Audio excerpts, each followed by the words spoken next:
do it climbing into one of those beds, you'll get darker and you'll raise your risk for cancer. Despite those risks, it is big business. But for tanning salon owners, a greater chunk of that business will soon go to the government. That's right, as of July, tanning will be taxed. A win for fair skin, perhaps, but is it fair policy? John Donvan has our report. Let's state the obvious, immutable fact. The reason people do this, and the reason they do this, and the reason that a woman named Snooki speaks truth to many when she says on the reality show Jersey Shore, "I like 10 Italian boys with muscles," is all because of a very simple idea whose initials are WPTTLBB, which stands for White People Think They Look Better Brown, and some non-white people too. An idea so deep set in our culture that nothing can change it unless it be a tax on tanning. Honestly, I think the tax was just something that was thrown in because they're trying to find a backdoor way to tax middle-class Americans.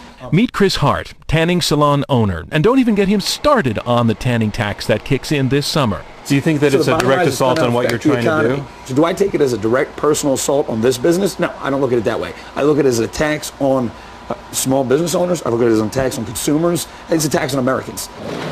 Well, every tax is a tax on Americans. But if your Hart, Okay, what's the last name? whose business just off the campus of George Washington University is thriving, even with school on break, customers were coming in. If you're Chris Hart, a 10% tax on what he sells is a direct threat. What am I going to do about the tax? I'm going to pass it on to my customers. And what's going to happen? I'm going to have less customers. But guess what?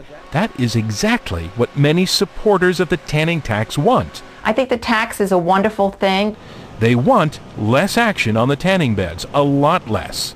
If I had my way, absolutely I would outlaw them, yes. Meet Deborah Sarnoff, dermatologist. And all she asks of Americans is to give up tanning beds. And while they're at it, give up tanning in sunlight, too. We're really trying to get the message out there that tanning is so over. Really? It's already the end of WPTTLBB? No. Far from it. Not when the tanning bed industry alone is said to be a $5 billion a year business. Not when being tan still makes the old feel young and the young feel beautiful. Not when behind the counter of Chris Hart's own establishment there are fair-skinned young women like Frances Parker, who can be called beautiful as she is, but who nevertheless feels more beautiful the bronzier she is. I mean, we have so many events to go to. We have formals, we have graduation. It's nice to have a little bit of color, look like you haven't been in the library all day. But for all this, for all the gleam and the gloss and the shimmer that comes with the tinge and the tone and the tincture, Dr. Sarnoff has just one word to throw into the works, and it is Cancer, cancer, cancer, cancer. the word she believes as senior vice president of the Skin Cancer Foundation that can make tan look ugly. With the fact that every day more than 20 Americans die from skin cancer, primarily melanoma. That's one death from melanoma almost every hour.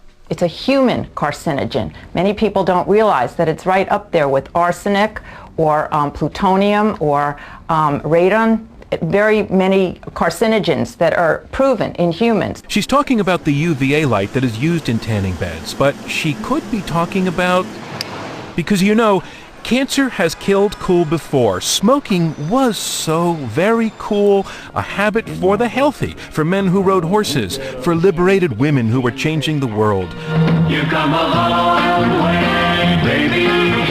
But cancer made ashes of that image, that plus some heavy taxes put on tobacco, and smoking started to look dirty and sickly and sad. So if you're in a room with smokers, get out of there. So here's what the tanning war comes down to. There's what Snooki says, I like 10 Italian boys with muscles, versus what the Skin Cancer Foundation says in its new ad campaign. Tanning's 15 minutes are over. Go with your own glow. But also by making the anti-tanning message not just about Cancer, cancer, cancer but also about how tanning is making your skin like leather. I always tell my patients fine leather belongs on a handbag, not your face or not your body. So who is winning the tanning war? Well, considering that business is booming, that more than 30 million people are using tanning beds still, loving the look they get in minutes for typically less than $10 a session, it would seem that WPTTLBB is winning, which Chris Hart says is only reasonable. The bottom line is, I thought it was all about options and consumer behaviors when we're talking about, business in America. And so if a consumer wants to use this, who are we to say that they can't use that? Let's let them use it. What matters, he says, is just that you don't overdo it. And in fact, tanning beds come with government-approved guidelines under which the maximum time you can spend is 12 minutes or less. And all that is controlled out here at the front desk. We control it here, and then it goes to the bed, and when she's ready, she just presses start. So if the dermatologist's side is not yet changing minds, When you enter that box, you're taking the risk because there's no such thing as a safe tan. maybe the tanning tax will change minds? That's the idea. It starts in July. We should know more by the end of summer. I'm John Donvan for Nightline in Washington.